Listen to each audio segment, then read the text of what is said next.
ఎవరు విజయ ఫ్లెక్స్లు కట్టింది ఎవరు?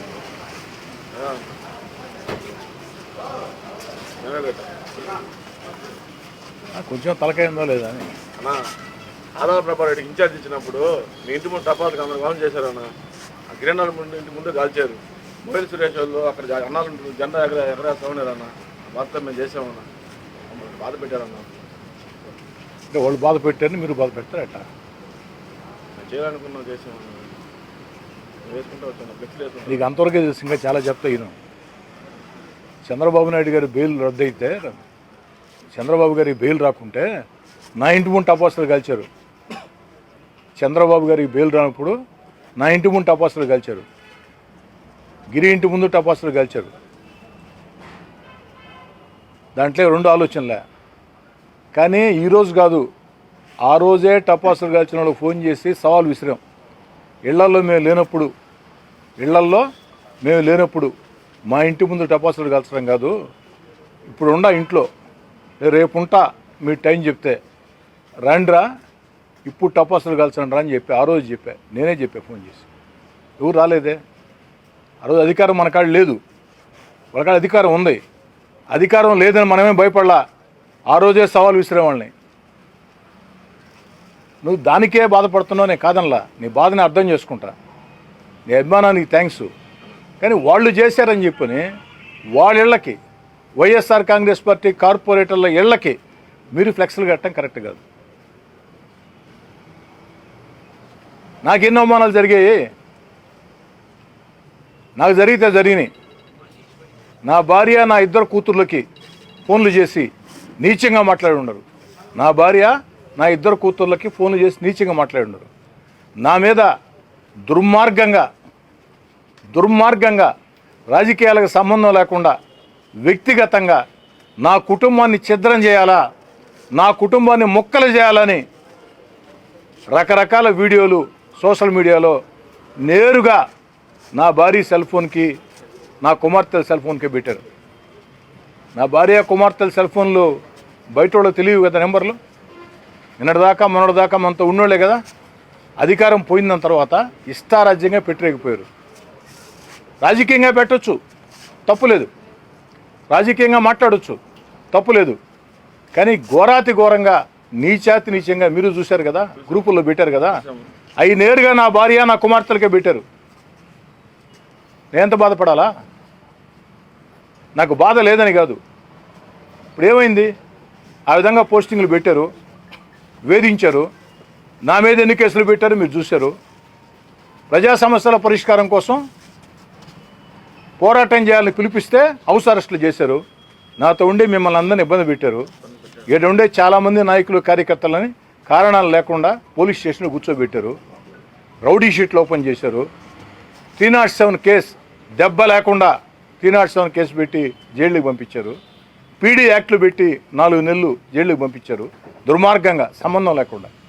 రాజకీయ నాయకుల మీద పీడీ యాక్ట్లు ఎప్పుడూ పెట్ల. గంజాయోళ్ళు లేదా ఎర్రచందనం వాళ్ళ మీద పెట్టేవాళ్ళు. అలాంటిది ఫస్ట్ టైం ఈ యొక్క గత 16 నెలలుగా ఆదాల ప్రభాకర్ రెడ్డి అనే వ్యక్తి నెల్లూరు రూరల్ ఇన్ఛార్జ్ అయిన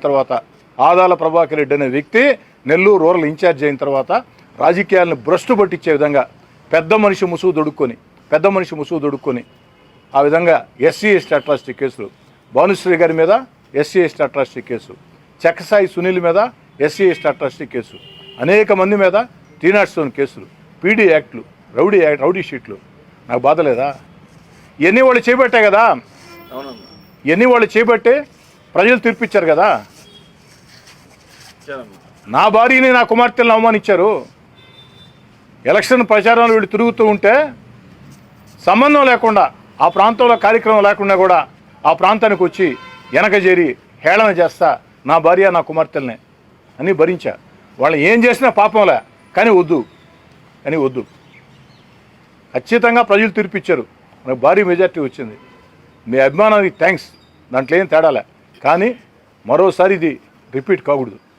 మరోసారే కాదు, కరెక్ట్గా మీకు గంట టైం ఇస్తుండా. ఈ గంటలో ఆడికి వెళ్ళి ఎక్కడైతే వైఎస్ఆర్ కాంగ్రెస్ పార్టీ కార్పొరేటర్ల ఇళ్ల ముందు, వాళ్ళ స్కూళ్ళ ముందు, వాళ్ళ ఆఫీసుల ముందు మీరు ఫ్లెక్స్లు కట్టారో అవి మీ చేత్తోనే, వేరే వాళ్ళు తీయటం కాదు. అదేదో నాకు అనుకుంటే కార్పొరేషన్కి ఫోన్ చేస్తే 2 నిమిషాలు తీసేస్తారు. కానీ మిమ్మల్ని అవమానించడం నాకు ఇష్టంలే. మీరు చేశారు, మీకు గౌరవం ఇస్తుండా, కానీ ఇప్పుడు దాకా నా మాట విన్నదాకే. ఇది కరెక్ట్ కదా. ఇంకా చాలామందికి ఆవేశం ఉంది. దేనికి? మురుగన్ షాపింగ్ మాల్లో కూడా మీ ఫోటోలు ఫ్లెక్సీలో వేస్తే వాళ్ళు ఆధార్ ఆఫీస్ వాళ్ళు తీపిచ్చేశారు నా.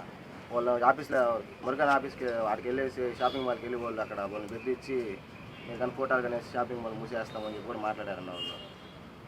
అయినా మనం చేద్దాం అంటే ఇప్పుడు వాళ్ళు ఇట్లా బాధ పెట్టారన్న వాళ్ళు మమ్మల్ని చాలా బాధ పెట్టారు.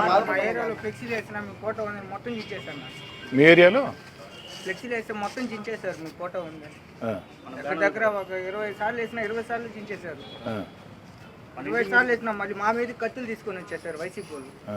ఇప్పుడు నేను చెప్పేది ఏంటంటే విజయ్, మీకు మీరెవరు కూడా అంటే తెలుగుదేశం పార్టీ కార్యకర్తలుగా, నా శ్రేయోభిలాషులుగా మీరెవ్వరూ కూడా రెచ్చగొట్టే చర్యలు, కవ్వింపు చర్యలు వద్దు. అవతలలో రెచ్చగొడితే, కవ్విస్తే దానికి ధీటుగా సమాధానం చెప్దాం. అవతలలో కవ్విస్తే, రెచ్చగొడితే ధీటుగా సమాధానం చెప్దాం. కొత్తగా అధికారం మన చేతిలో ఉంది. ఈరోజు మనం ధీటుగా సమాధానం చెప్పడం కాదు. అధికారం లేని వేళే, అధికారం లేని రోజుల్లోనే నేరుగా ముఖ్యమంత్రి వైఎస్ జగన్మోహన్ రెడ్డి గారు వారి కార్యాలయం జిల్లా ఎస్పీకి, జిల్లా కలెక్టర్కి ఆదేశాలు ఇచ్చి ఆదాల ప్రభాకర్ రెడ్డి అనే ఒక పెద్ద మనిషి, ముసుగు దొడుక్కున్న వ్యక్తిని ఇటు ఇన్ఛార్జిగా పెట్టి రకరకాల ప్రయత్నాలు చేసినా మనం ఎక్కడా జంకలేదే, వెనక్కబోలేదే. ఆ రోజే డి అంటే డి అన్నాం కదా. నారా లోకేష్ గారి పాదయాత్ర ఎట్లా చేసావు నెల్లూరు రూరల్లో, ఎన్ని ఇబ్బందులు పెట్టారు ఆ రోజు, చరిత్ర సృష్టించాం కదా. అది మన గొప్పతనం, అది మన వీరత్వం. అధికారం లేనప్పుడు చేయటమే. అధికారం మనకు వచ్చిందమ్మా. వాళ్ళు మిమ్మల్ని ఇబ్బంది పెడితే చెప్పండి. ఏ వైఎస్ఆర్ కాంగ్రెస్ పార్టీ నాయకుడైనా, ఆదాల ప్రభాకర్ రెడ్డి గారైనా, ఆయనతో ఉండే ఎవరైనా సరే మిమ్మల్ని ఇబ్బంది పెడితే నాకు చెప్పండి, నేను చూసుకుంటా. మన అధికారం మన చేతిలో ఉంది. మీరు రెచ్చగొట్టొద్దు, మీరు కవింపు చర్యలకి దిగవద్దు. దీనికే నువ్వు బాధపడుతున్నావు విజయ్. నా ఇంటి ముందు టపాసులు కలిచారని బాధపడుతున్నావు, నా ఇంటి ముందు ఫ్లెక్స్లు కట్టారని బాధపడుతున్నావు, ఫ్లెక్స్లు చించేసారని వాళ్ళు బాధపడుతున్నారు. గౌరవంగా మురుగన్ శీర్షుడు పిలిస్తే వాళ్ళని బెదిరించాడని చెప్పి ఈ అబ్బాయి చెప్తున్నాడు. శ్రీనివాసరెడ్డి గారికి పడారపల్లి మనం ప్రచారంకి వెళ్ళాము. ఆ వెళ్ళేది వాళ్ళు గుంపులుగా జనాలు పెట్టుకొని ఆ పార్టీ ఆఫీస్ దవన పోతుంటే కాలు మీద కాలు వేసుకుని ఆ రోజు మనల్ని కించపరిచినట్టు మాట్లాడారు. మన సైజ్ చూసి నవ్వడం. మిమ్మల్నే కదమ్మా, నన్నే కదమ్మా. నా ఇంట్లో నా భార్య కూతుర్లు ఏం చేశారు? నా భార్య కూతుర్లు ఏం పాపం చేశారు? ముందు రోజు దాకా వీళ్ళందరూ అధికారం నేను దూరంగా జరిగిన దాకా ముందు రోజు దాకా వీళ్ళందరూ నా భార్యకి, నా కూతుర్ని బ్రహ్మాండం గౌరవించిన వాళ్ళే కదా. అక్క అక్క అక్క అక్క, వదిన వదిన వదిన వదిన అన్నోళ్లే కదా. పాప పాప పాప అన్నోళ్లే కదా. తర్వాత ఏం చేశారు? ఉచ్చి నిచాలు మరిచారు. ఒక కార్పొరేటర్ అయితే 30 ఏళ్ల స్నేహితుడు, 2 సార్లు కార్పొరేటర్ చేశాను, అన్ని రకాలు ఉపయోగపడ్డా, స్నేహితుడిలాగా చూశాను. నా కుటుంబాన్ని ఛిద్రం చేసే రీతిలో, నా వ్యక్తిత్వాన్ని నాశనం చేసే రీతిలో దుర్మార్గంగా నేరుగా ఆయన సెల్ ఫోన్లో నుంచే ఆయన పోస్టింగ్లు పెట్టాడు. నాకు లేదా బాధ, నాకు లేదా ఆవేశం, నాకు లేదా కసి. కానీ వద్దు. ప్రజలు తీర్పిచ్చారు. ఎవరైతే నా కాడ 2 సార్లు కార్పొరేటర్ టికెట్ తీసుకొని 2 సార్లు కార్పొరేటర్ గెలిచి నా మీద నీచంగా మాట్లాడాడో, కౌంటింగ్ రోజు సాయంకాలమే ఆయన సంగతి దాలస్తామని వచ్చారు మనోళ్ళు. ఎతికారు. కానీ నాకు విషయం తెలిసింది.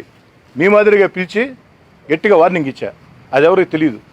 ఈరోజు ఎందుకు ఫేస్బుక్ లైవ్ కానీ వీడియోలు పెట్టమన్నానంటే ఇది మీకోసం కాదు. ఖచ్చితంగా ఇంకెవరికైనా ఆలోచనలు ఉన్నా కూడా నా వెంట నడిచే కార్యకర్తలు కానీ, నా వెంట ఉండే నాయకులు కానీ, నా శ్రేయోభిలాషులు కానీ ఇంకెవరైనా సరే కక్ష సాధించాలా, అవతల వాళ్ళని వేధించాలా, అవతల వాళ్ళని అవమానించాలా అని చేయాలనుకుంటే ఆలోచనలు ఇంకా మానుకుంటారని చెప్పని ఫేస్బుక్ లైవ్ ద్వారా, టీవీల ద్వారా అందరికీ తెలియజేద్దాం దీన్ని చెప్పని. వాటి అర్థం చేసుకోండమ్మా. 35,000తో గెలిచాం మనం. మొట్టమొదటిసారి మనం గెలిచింది ఎంత? 25,000. చాలామంది మా వల్లే అన్నారు. రెండోసారి గెలిచింది 21,000. చాలామంది మా వల్లే అన్నారు. ఇప్పుడు వాళ్ళు ఎవరో మనతో లేరే, బహిరంగంగా మనకు వ్యతిరేకం చేశారే. రాజకీయంగా చేయొచ్చు, తప్పులేదు. దుర్మార్గంగా వ్యక్తిత్వాన్ని హననం చేసే రీతిలో, నా కుటుంబానికి నేను మొహం ఎట్ట చూపించాలని రీతిలో మాట్లాడారే. మరి మన మెజార్టీ ఎంత ఇప్పుడు? 35,000. ఎంత? 35,000. ఈ మహానుభావులంతా చేసినప్పుడు 25,000, 21,000. వీళ్ళందరూ కక్ష కట్టి వ్యతిరేకం చేసిన రోజు 35,000. 35,000 అమ్మా. ప్రజలు మనతో ఉన్నారు, జనం మనతో ఉన్నారు. వాళ్ళు అనేక సోషల్ మీడియా పోస్టింగ్లు దుర్మార్గంగా పెడుతున్నా నేను మాట్లాడలేదు. నేను పెట్టించాలన్న పోస్టింగ్లు నా కుటుంబం మీద పోస్టింగ్లు పెట్టారు, ఇంట్లో మహిళల మీద. నా మీద పోస్టింగ్లు పెట్టి నా భార్య నా కుమార్తెలకే వాట్సాప్లో పంపించారు. నేను చేయలే నా పని ఆ రోజు. కానీ వాళ్ళకి మనకి తేడా లేకుండా పోద్ది కదా. నేను చేయలే. చాలామంది అడిగారు సమాధానం చెప్పమని. నేను సమాధానం కూడా చెప్పనని చెప్పా. జనం అన్నీ చూస్తున్నారు. ప్రజలకు నేనేందో తెలుసు. ఖచ్చితంగా ప్రజలే గుణపాఠం చెప్తారు. నా నమ్మకం నిజమైంది. నమ్మకం నిజమైన వేళ సంతోషంగా ఉండకుండా అధికారం వచ్చింది. నెల్లూరు రూరల్ నియోజకవర్గంలో ప్రజలకి 10 రకాల మేళ్లు చేద్దాం. చరిత్ర గుర్తుంచుకునే విధంగా ఎమ్మెల్యే అంటే ఎలా ఉండాలంటే, ఎమ్మెల్యే అంటే కోటమిరెడ్డి శ్రీధర్రెడ్డి ఎలా ఉండాలా అని చరిత్ర మెచ్చుకునే విధంగా పనిచేద్దాం. కేవలం ప్రజా సమస్యలే కాదు, ఈ 16 నెలల పోరాటంలో నా కష్టాల్లో నష్టాలు మీరంతా నాతో ఉన్నారు. ఇప్పటికే నేను మీ గురించి ఆలోచన చేస్తూ ఉన్నా, మీ సంక్షేమం గురించి ఆలోచన చేస్తూ ఉన్నా. నన్ను నమ్మి నా వెంట నడిచిన ఏ కార్యకర్త కూడా కళ్ళల్లో సంతోషం ఉండాలో కోరుకునేవాడిని. దానికోసం ఎంతటి త్యాగాలకైనా నేను సిద్ధం. మీ అందరి సంక్షేమం కూడా నాకు ముఖ్యం. కేవలం ప్రజా సమస్యలు పరిష్కారం, అభివృద్ధి కార్యక్రమాలు, ఎమ్మెల్యే హోదా ఇవే కాదు. నా కోసం కష్టం చేసిన, నా కోసం నష్టపోయిన, నా కోసం ఇబ్బందులు పడిన, కష్టాల్లో నా వెంట నిలిచిన ప్రతి కార్యకర్త రుణం గత అధికార పార్టీ ఎమ్మెల్యేగా ఉన్నప్పుడు ఏ విధంగా తీర్చుకున్నాను, అధికారంలో గతంలో ఉన్నప్పుడు ఏ విధంగా తీర్చుకున్నాము, ఇప్పుడు కూడా అదే విధంగా తీర్చుకుంటా. దాంట్లో 2 ఆలోచన కూడా లేదు. ఆ రోజు చాలామందికి నేను చేశా. సగం మంది నాతో నిలబడ్డారు గట్టిగా, సగం మంది నాతో లేరు. నా వల్ల లబ్ధి పొందిన వ్యక్తులు ఆర్థికంగా లేదు, కార్పొరేటర్లుగా, దేవస్థానం చైర్మన్లుగా, ట్రస్ట్ బోర్డు సభ్యులుగా లబ్ధి పొందిన వాళ్ళు సగం మంది మిగిలారు, నాతోటి సగం మంది లేరు. కానీ అలాగని చెప్పని నేను ఆలోచన మార్చుకోను. ఖచ్చితంగా 16 నెలలు నా కోసం చాలామంది కష్టం చేశారు. నన్ను నమ్మి వైఎస్ఆర్ కాంగ్రెస్ పార్టీలో నుంచి చాలామంది కార్యకర్తలు, నాయకులు నాతో పాటు తెలుగుదేశం పార్టీలో చేరారు. నాకంటే ముందు 5 ఏళ్లుగా, 10 ఏళ్లుగా, 15 ఏళ్లుగా తెలుగుదేశం పార్టీలో పనిచేసే కార్యకర్తలు ఉన్నారు. నేను తెలుగుదేశం పార్టీలోకి వచ్చిన తర్వాత ఓ నమ్మకంతో, ఓ ధైర్యంతో ముందుకు వచ్చిన కార్యకర్తలు, నాయకులు ఉన్నారు. ఇబ్బందులు పడ్డాం. మదన మీద ఎన్ని కేసులు పెట్టారో తెలుసా? దుర్మార్గంగా 307లు, ఎస్సీ అట్రాసిటీలు. ఎట్లా పోయి ఇప్పుడు అందరూ స్విచ్లు ఆపేసి ఉన్నారే, వాళ్ళలో కూడా లేరే. నిన్న వాళ్ళల్లో వాళ్ళ గొడవ చూశారు కదా. వాళ్ళల్లో వాళ్ళ గొడవ వైఎస్ఆర్ కాంగ్రెస్ పార్టీ కార్యకర్తలే ప్రలోభాలకు గురి చేసి కొంతమంది మనతో ఉంటే వాళ్ళని చేర్చుకున్నారు వైఎస్ఆర్ కాంగ్రెస్ పార్టీలో. నిన్న వాళ్ళ కార్యకర్తలే వాళ్ళ సీనియర్ నాయకులకు ఫోన్లు చేసి అసలు ఆదాల ప్రభాకర్ రెడ్డి గారు అందరినీ గురించి ఏం మాట్లాడారో మీరు చూశారు కదా. వాళ్ళ కార్యకర్తలే తిడుతున్నారు వాళ్ళని. మళ్ళీ మీరు కూడా తిడితే ఎట్టా? వదిలేండి. దయచేసి వెంటనే వెళ్ళి నాకు వీడియోలు పెట్టాలా, ఫోటో పెట్టాలా, గంట సమయం మీరే మీ చేతులతో ఫ్లెక్స్ తిప్పాలి. ఓకేనా? రైట్.